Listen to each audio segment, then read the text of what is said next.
Hi, everyone. My name is Jason Myers. I'm the lead inventor and the lead architect of the AuditChain protocol. I am sorry I couldn't be with you physically, as I have contracted COVID and I'm in quarantine in my hotel room here in Dubai. So what I'm going to do is take you through a quick story about how I founded AuditChain and the problems that we're looking to solve. What I will do is attempt to share my screen.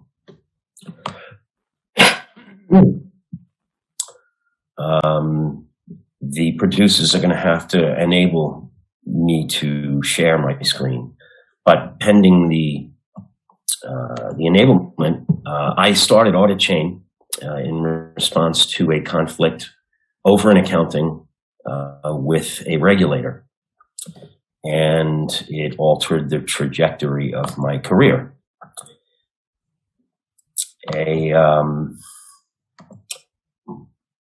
When it was all over, AuditChain was what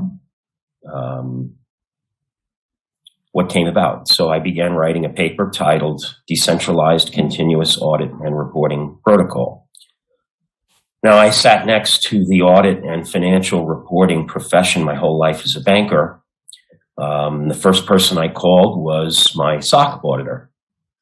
And I said, Scott, either I need a straitjacket or I am onto something. And I want you to read this paper and call me and tell me what you think, which he did. And he became the first member of the Dcarp Alliance Association, which is a non-for-profit organization based in Zug, Switzerland.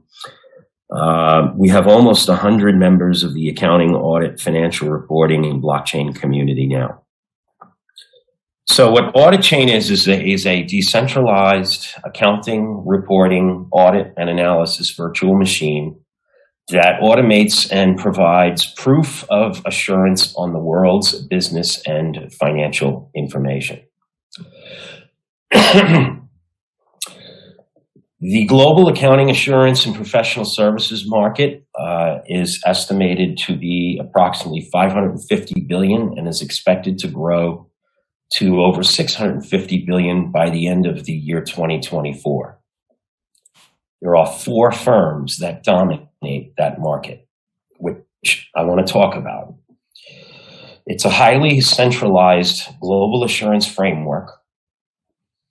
And if I can ask you to go through an exercise with me, I want you to imagine the world's business and financial information. That information comes out of 50 major jurisdictions, and it is filed with regulators in those jurisdictions. Who relies on that information? You do. Banks do. Other businesses rely on that information. CFAs rely on that information. Capital allocation is dependent upon the integrity of that information. And yes, central banks rely on that information in order to make monetary policy decisions. So if you can imagine the world's business and financial information within the context of a blockchain, and imagine there's only 4 nodes that tentatively, conditionally, and fractionally validate that information. And by the way, block times are 1 year. And when you look at it along those lines, the world's CFAs and money managers are allocating capital potentially based on flawed information. This is what it looks like. Centralized audit and periodic financial reporting, as some or all of you might know, involves an accounting firm who enters into an engagement with each of their clients and takes a statistical sampling of information in order to arrive at an assessment. And as I said, there are 4 major accounting firms that provide integrity under 97% of the global capital markets. If any of you remember the inscription of the Coinbase, or the Genesis block of the Bitcoin blockchains, anybody remember what it says? Chancellor on brink of second bailout for banks. So it's natural that if you leave children in a candy store, they're going to steal the candy. But what about the adult supervision?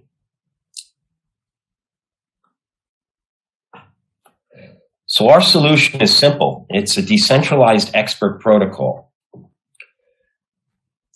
And it's populated with an army of CPAs and chartered accountants who run our network client, which we lovingly refer to as Pacioli.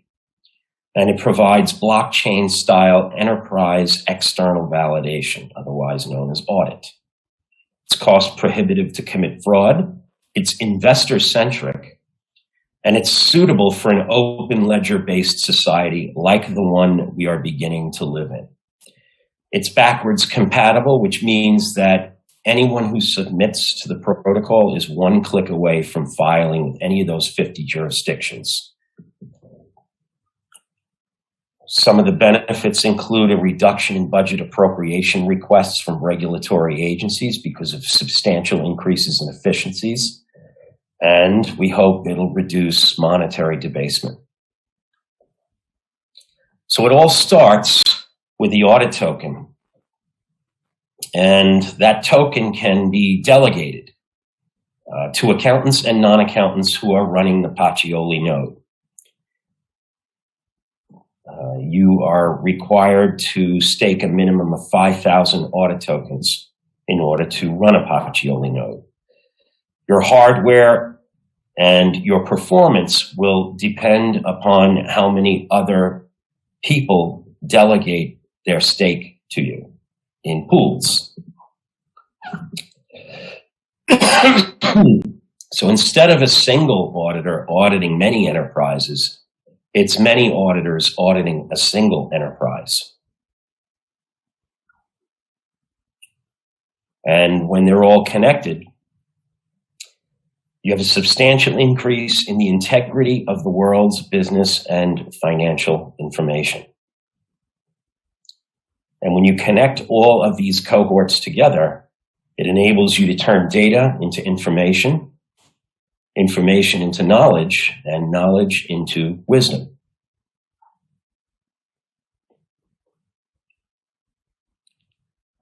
We spent 5 years building this stack. The blockchain part was actually the more trivial aspect. Pacioli features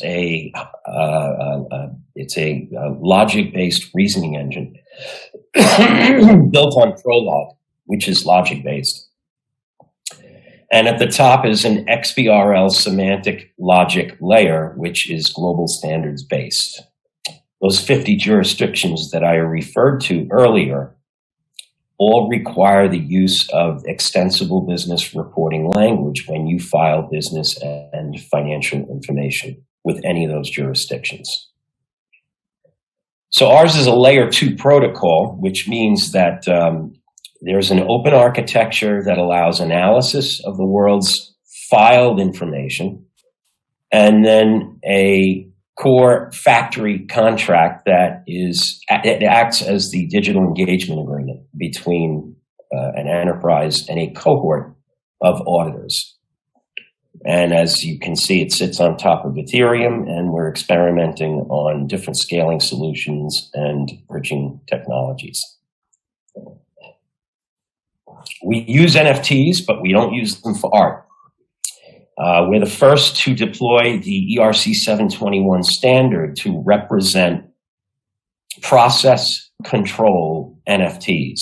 Process controls control logically accounting, audit, financial reporting, and analysis processes.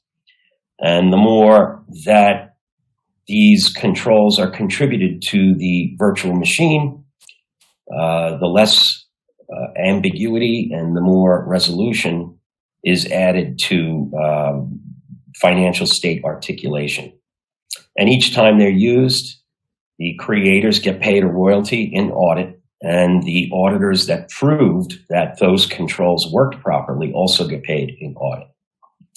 So accountants and professionals go from hourly fees and manual labor to building process controls that pay dividends, pay royalties, and maybe one day an opportunity for liquidity. A lot of companies pay a lot of money for professional services, where those companies sit consultants down at the enterprise for sometimes years at a time, attenuating and fine-tuning controls that allows the enterprise to run its business. So now you can turn what is essentially a complete total loss over an amortized period of time into an asset that one day can be resold, and the cost can be recovered, possibly more. So our token economy involves staking. And as I said earlier, node operators must stake a minimum of 5,000 audit. The audit could be delegated. So a single node operator could have theoretically an unlimited number of tokens delegated to them, which allows token holders to earn passive income, and it allows node operators to earn a larger share of the work. The tokens used for settlement for audit and reporting obligations, and as I had mentioned earlier, royalties are settled using audit. And governance. This was not trivial at all. Most of you know governance through familiar platforms like Compound and Aave. In our cases, the governance features enable the community to set the minimum number of auditors that are required to audit an enterprise. It sets the amount that auditors get per validation. It allows you to reset the quorum. So if there's a minimum of 7 auditors required per engagement, the quorum of a minimum number of validators required to achieve consensus can be changed. And all these technical changes are invoked immediately upon passage of a proposal. What happens when somebody puts forth a proposal is that their tokens are locked up. So accounting, audit, and financial reporting is a very highly complex domain that involves a lot of discussion, involves a lot of standards, and accountants and professionals take a long time to deliberate. And we think that the governance feature alone poses challenges in supply. So we have some help, as I had mentioned earlier before. The Dcarp Alliance is a non-for-profit organization based in Zug, and it consists of accountants, CPAs, chartered accountants, users, economic entities, networks, and investors and professionals, as well as lawyers, academics, and regulators. We also include standard setters. It's important to know that XBRL has been a global standard in 50 jurisdictions since 2009, when the SEC adopted it. MAS out of Singapore, HMRC, ISMA, all require the use of XBRL when you file business and financial information.